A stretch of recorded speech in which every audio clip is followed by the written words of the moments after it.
Series Better Than Us and Sparta show a dystopian Russia. On one hand, a contemporary Russia in which dystopia is within a video game and affects a small community, and on the other, one that will occur in real life within a decade. In addition to the futuristic aesthetics and the useful value of technological devices, the timeless and complex relationship between the beings of one plane and the other appears, creating in a new space in which the actions and freedoms allowed are sometimes violated when not questioned. Also, the presence of youth groups is essential in these fictions. These two series portray elements and stereotypical characters that are relatable to the current and traditional elements in Russian culture, and even some of the occidental ideas of Russia, such as the representation of families, jobs, power struggle, and social structure.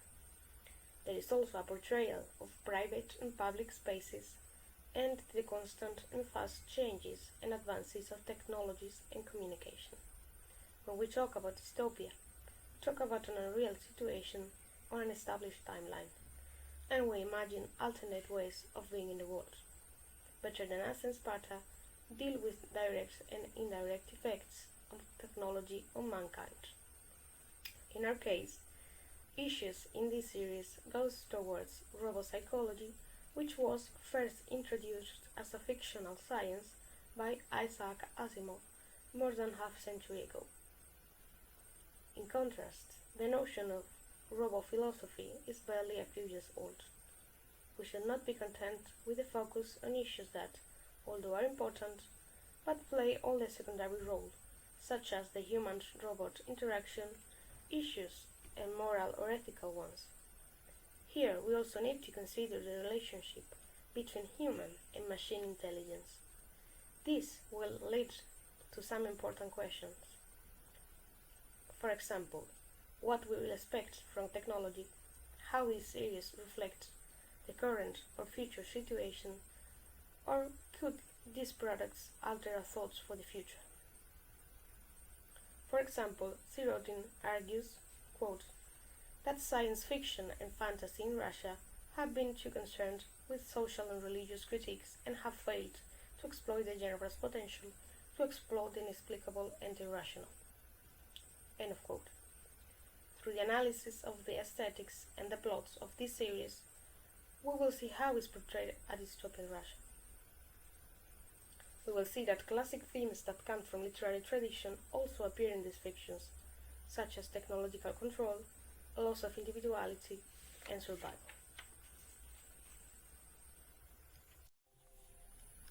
Keeping it short, the main shared aspect is that something created by technological advances is the trigger of all problems. Other aspects are control and lack of privacy, use and abuse of technology, the use of beta-phase devices, gender perspective, and the presence of youth groups. Also, it will be very important, the power struggle and corruption. It's important to take a few minutes to talk about beta-phase devices. Sparta is a virtual reality game being tested on a group of teenagers. It is supposed to be controlled as people are only playing to get results, but after a first trial, where the brain behind it looks for another profit that is not economical, it starts a second trial for brainwashing the subjects. As the game is still being tested in its time, 2018, we can talk about a product in beta phase. Nonetheless, in 2020, when Krukov asks about it, the answer is that the third version of Sparta is out in the market. On the other hand, Arisa is an Android prototype from a Chinese firm. After the death of her creator, she is sold to a Russian firm, where they know the basic information but not everything they should know about the machine. Later on, they will try to win a tender to mass-produce the prototype. In both cases, both devices shouldn't be sold, nor people could have access to them, but corrupted systems allow it.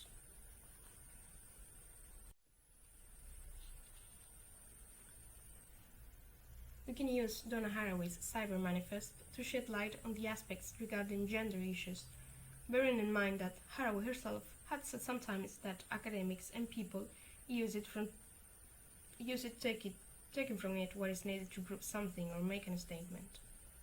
And I thought it was interesting mentioning this text because it deals with both women and we could say robots, so as a cyborg is but human by machine. And of course, it's also interesting to consider feminism in this series and take a quick look at the female characters. One of the engineers who helped develop Arisa explains the reason of her creation. Quoting, "For years, we had a law permitting only one child. The consequences are manifesting now. Most parents would abort if they were expecting a girl. Now, 10 millions of our men have no chance to marry or have a family. Arisa was supposed to solve this problem. She's an ideal wife. Her mission is to love her man, adopt children with him and protect them at any cost. The creator removed the restrictions of 3 laws of robotics. And a wife mustn't obey whoever, just her husband. But after giving that freedom, he needed to teach her. The project was closed. That literally killed him." We can even talk about the cyber nature of Arisa, as she has been created thanks to bioengineering, so she's not a mere robot. The reason of this creation is weird and misogynistic. But even though after this discovery of the creation of Arisa, do we empathize with her? In Better Than Us and Sparta, women actively participate in socio-economic and political issues, but even though it exists, a discrimination, sexualization, and objectification towards them. As happened in Lang's Metropolis, the robot is portrayed as an embodiment of evil and as an instigator of the dark side of human character. Haraway again sheds light on this issue. One consequence is that our sense of connection to our tools is heightened. The trance state experienced by many computer users has become a staple of science fiction film and cultural jokes. In both fictions, each female character embodies a different type of the contemporary average citizen, thus meaning they are mostly clichés.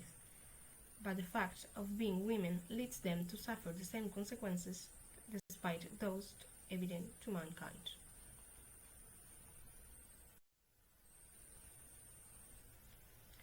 Also, in both cases, the involvement of youth groups is tragic and violent. Unnecessary deaths happen and they are manipulated following someone's ideas, which actually are a mechanism to obtain power and money. Underneath all this, the duality between communities and individuals is always present, especially if individuals see their freedoms under attack. Even though belonging to a community makes them feel supported to achieve their goals, at some point the differences with ideas or members will make them doubt about the leader and their actions. And finally, the power struggle and corruption is present in both series through characters that drastically change their lives due to not keep secrets from corrupted systems. We take as examples Officer Krukov in Sparta and Officer Varlamov from Better Than Us. Also, Georgy Safronov lost his job as surgeon and is working as forensics as a result of the death of a patient after a procedure. When talking about the cinematic representation and aesthetic techniques, both are crime dramas, with clear plots, a main plot and several subplots that revolve around a motive, which implies a crime that is trying to be solved, and both deal with existentialism, moral dilemmas, and ethics.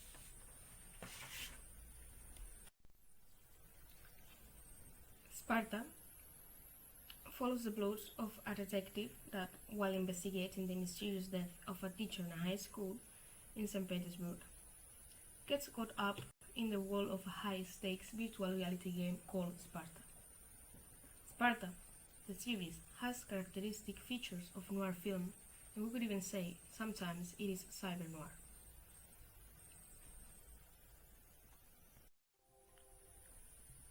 The subplots are organized in a net that links the deaths with the relationships between students, teachers, police staff, and the families of the students.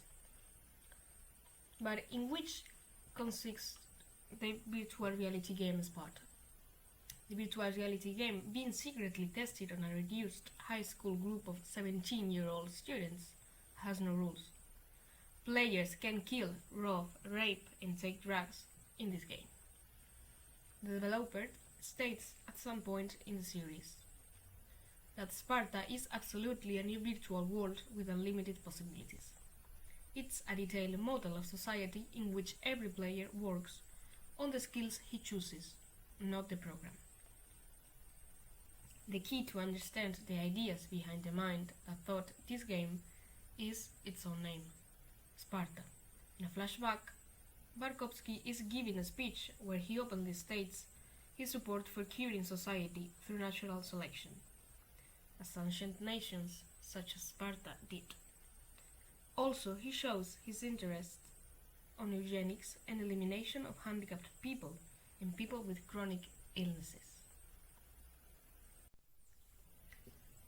Fedorov states that Sparta is a digest of school life problems and its story is universal and could occur in any world country. Hence, the virtual space of the game with the rules is rhymed with a social, cultural, political, and ideological context devoid of norms and humanistic morals. In this blur, we can think about the struggle with the self during teenage years. Baudrillard, in Simulacra and Simulation, points out the huge risk of this. Quote, simulation is infinitely more dangerous because it always leaves open to supposition that above and beyond its object, law and order themselves might be nothing but simulation. In this case, the VR game, which we can think as a simulation of reality, crosses every line and it gets dangerous. That is, students, or Spartans as they like to be called, create in the real world acts of murder, assault, attacks, blackmailing, and harassment. The main obsessions of players on Sparta are sex, death, and revenge, destructive behaviors which come from real-life traumas of the students. On top of all this, there is a clear representation of teenage years and school life problems, bullying, loneliness, domestic violence, and insecurity. Belonging to a community makes them feel stronger and confident. The students are portrayed with distinctive features that define their personality, which tends to be a cliché. This is done by a combination of images and techniques that present us the characters from the first episode as stereotypical as the ones offered usually in video games. Sparta, as it is shown throughout the series, is a control device. When Barkovsky needs to carry out a plan to either protect himself or reaffirm his egotistical ideology, he uses Sparta, knowing that as a persuasive leader he is going to be followed. This redirects us to the initial thought of technology supremacy, a virtual reality game, CCTV and Facebook as control media. These events are shown always with an equivalent in Sparta and a mirror image or a mirror event in real life. For example, the most evident are the circumstances of the English teacher's death and Krukov's wife's suicide. Both fell from a building. These patterns also give the idea of the internal layout of a video game, where we find patterns and repetitive events in every level. Eventually, even the patterns in real life seem to give us clues that the line is thin between virtual reality of Sparta's world and the real-world actions. Repetitive conditioning such as killing, cadences, and unit songs, as well as referring to people as targets, help to dehumanize the enemy in a soldier's mind. That extra freedom that Sparta offers this group and Barkovsky's demagogic pep talks and brainwashing creates a virtual confidence that gradually had reached reality and now has consequences. The idea of a false sense of freedom is a classic theme of dystopian art. It is oftentimes the main theme. The government is the controlling force, censoring and uses subliminal messages to implement that control. To keep it simple, we could divide characters in adults and teenagers. Then again, among adults, the division is wider and it is based on careers and jobs. Besides the usual features of these characters, as stereotypical in serials or movies, here they are also built on their presence on space. We could use, as an example, The appearance of the characters who are completely aware of reality in both closed and open locations, and those who have a distorted perception of reality only in closed locations. In the case of being in the open, they are struggling or they go to alienated places. Dystopian aesthetics is used in art and design to illustrate visualizations of threatened environments and terrible acts. Often, this form of aesthetics is used to show humans or fictional beings hurting one another or destroying the health and beauty of a natural environment. In contemporary visual culture, dystopian aesthetics produces a sense of discomfort in most people. The narrative centers around two main characters. One of them is the police officer Igor Kirkov. Middle-aged, leads the investigation related to the death of Anastasia Istomin, and is a weird and lonely character who fights against hiding the truth after solving the events of the alleged suicide of the teacher. He had a stroke and still has some remains. Whenever he is ill, the camera movements represent his body's reactions. And on the other hand, Mikhail Barkovsky, a kind of neo-Nazi character who imagines himself as superhuman, having the right to extinguish the weak and create an elite of merciless individuals to rule the world. He is backed by the powerful, who will do anything for profit and more power. Being told he's a 17-year-old student, he is actually 26, divorced, and has a child. When the results of tests of a video game called School of Life are not appealing for the profit of a company, he proposes a new direction oriented to the original target, teenagers. In this game, Sparta, anyone can do anything they can't on a regular life. For instance, one of the missions in the virtual reality game is called Clean Up the Streets and consists on killing and beating homeless people, immigrants, disabled, and senior citizens. In 2020, students in real life are suffering consequences of Sparta's experiment. Prison for robbery, alcoholism, drug abuse, prostitution, and suicide. Only one, the one who didn't play, now has a career. The most important location on this series is the high school. If we dig a little on dystopian environments, Friedman offers an interesting and suitable idea.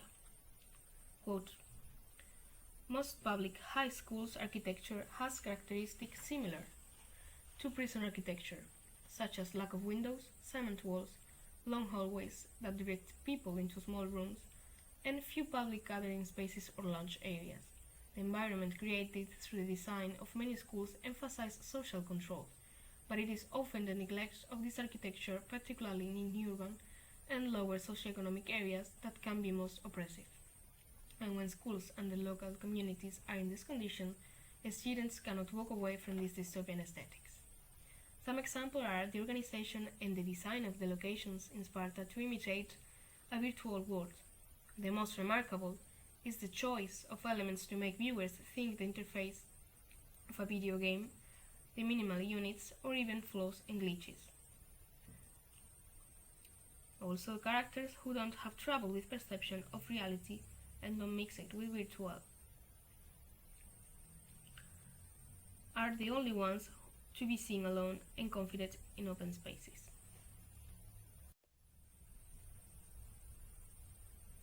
Timelines and times are always introduced, even though sometimes it is confusing.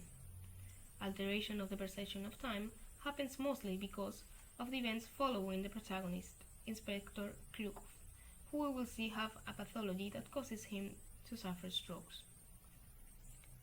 The time referred as today is 2018, and the sets of flashbacks to discover the facts and events are indicated as 1 year ago, 2 months ago, 10 years ago, a week ago, or a month ago. Future time, 2020, is indicated as that.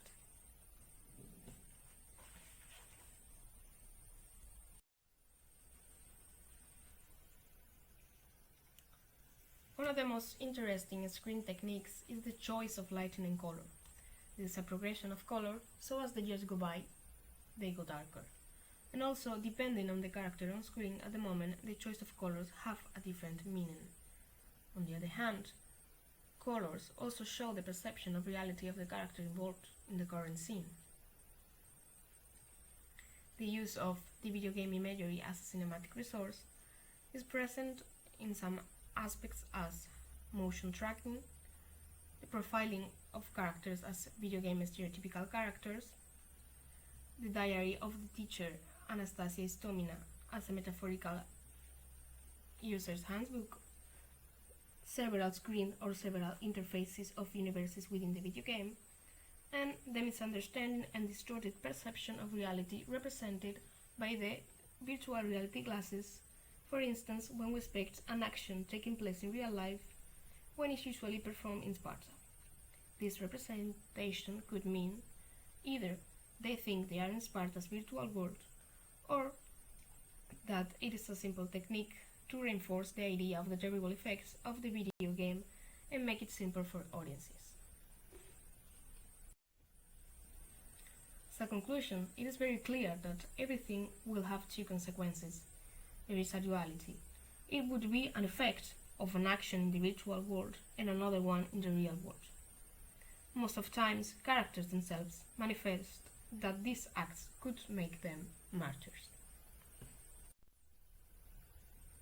Better Than Us is set in 2029 Moscow and follows the story of Georgi, a forensic who has a robot assistant and suddenly finds himself caught up in the first murder committed by a new kind of an experimental bioengineered bot.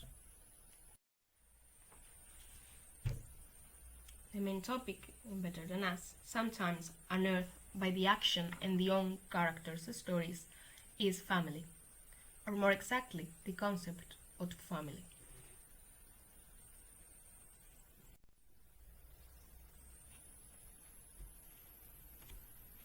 Arisa is constantly trying to understand how her family works. Later we will find that she was built to be the perfect wife due to a rare case in China's population. She allows them to have control over her, and she even expresses when is complete, with a father figure, a mother figure, she, and two children. They are the main user, a user of primary level, and a user of the second level.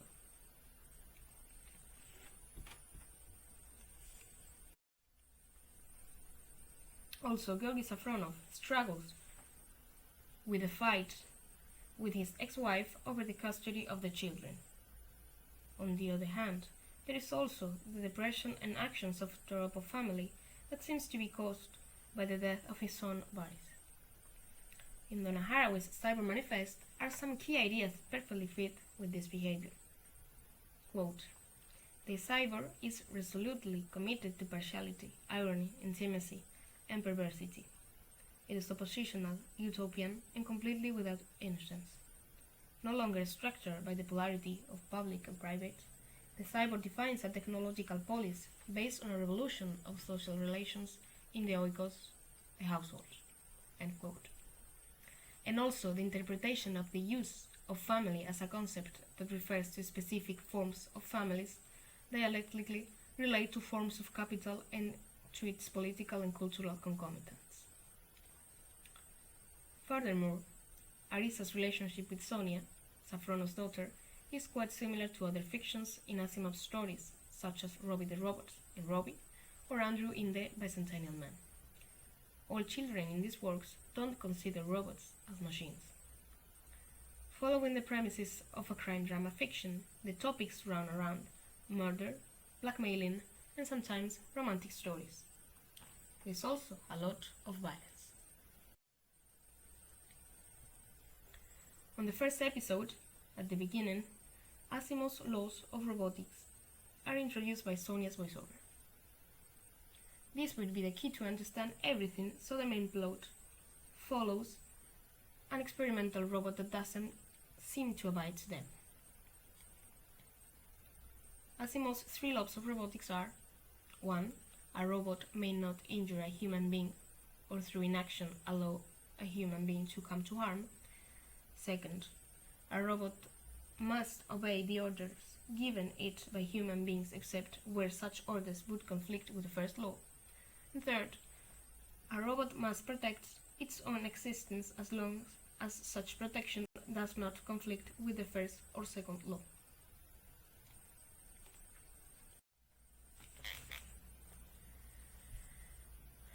Nowadays, Experts, being realistic, say that these laws need to be revised if we are trying to apply them to something real, as they were written thinking of its application, but as a literary resource.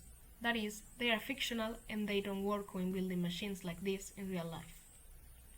At the other end of the spectrum, however, there are robots designed for military combat environments. These devices are being designed for spying, bomb disposal, or low current purposes. It would still appear that these align with Asimov's laws, particularly as they are being created to reduce risk to human lives within highly dangerous environments.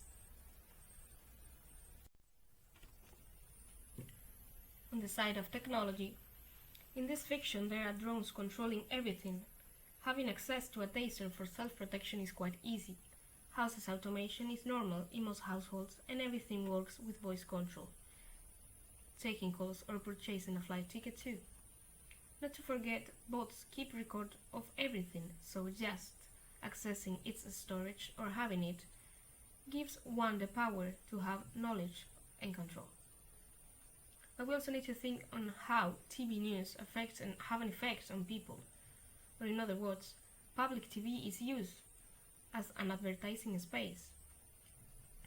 We could see debates about robots, commercials such as the one from Kronos company, and also the tender in which Arisa is participating. Even TV hosts accept lying and advertise fake news. All this content can be seen on phone screens and screen panels in public spaces. The two main groups of characters to consider as essentials are the antagonists called Liquidators and their bot company Kronos, being left in the middle a group of characters that doesn't really care much about robots taking over jobs. The Liquidators are a radical organization secretly controlled as a commercial strategy of Kronos' CEO. Eventually, they will ignore Kronos' orders and they will try to expose them, proving that Arisa can kill humans. It's also interesting the development of Arisa's empathetic behavior as she learns how to lie, shows interest on romanticism and intercourses, and make statements such as how can I build a happy family if everyone is so intent on hatred. It is also clear the evolution of the term robots if we talk about the objectification of the workers, which means risking the humanity of mankind itself by just reducing the majority of its members to machines, to arrive to the latter ideas of replacing the workers by these robots, androids or gynoids. So, the robots are real threats because of their superiority to humans and have stopped being metaphors of the work body. First to appear in the series are sex bots, under the gynoid form. Their use is perfectly clear. Due to this, there is debate on public TV. Bots already work as bartenders or receptionists. Bots are being developed and thought to replace humans in a near future in jobs such as surgeons, doctors and teachers. Arisa proves that her software is capable to do that, taking care of children and performing an operation. Joseph Weizenbaum argued in 1976 that AI technology should not be used to replace people in positions that require feeling of empathy, such as customer service representative, based on voice, therapist, nursemaid for the elderly, soldiers, judge, and police officer.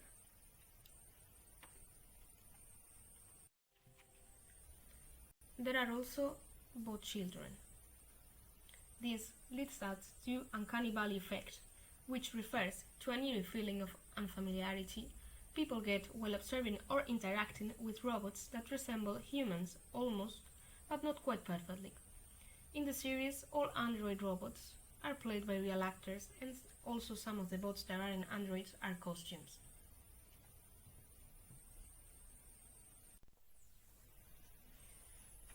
The risks, besides a robot that can harm humans, appear when Kronos wants to participate with Arisa in a tender which price is the mass production of the robot. This tender is the first stage of an early retirement plan, offering to spend more time with families and rest, and reduce costs for companies as the workers wouldn't need to get paid. At the end of the series, Arisa is destroyed, or in other words, she sacrifices herself in order to save her family and the rest of humans from death. Even though in the last minutes of the episode we see that her core maybe has survived. So following the tradition of science fiction and science literature and film, which have robots, androids, or cyborgs as main characters or main leaders of the plot, the robot, that is to say, is destroyed. And the events are settled at the end, or they could also be left open to play with the viewers, making us believe that a more complicated future is coming. In Better Than Us, the choice of locations works as a reflection of the differences between the old world and the new better world. The aesthetics of this new better world have the features of the traditional idea of futuristic aesthetics in architecture and decoration. For example, Kronos headquarters, big squares and urban spaces, and even some houses mostly controlled by domotics. Also hospitals, apart from the specific surgical and medical staff, they are quite common. A typical dystopian atmosphere is at the club Botnet, which almost looks like from a steampunk movie. The remains of a past world are in Safrona's father's house, where furniture is more like the one of our time, and there are bookcases filled with actual books.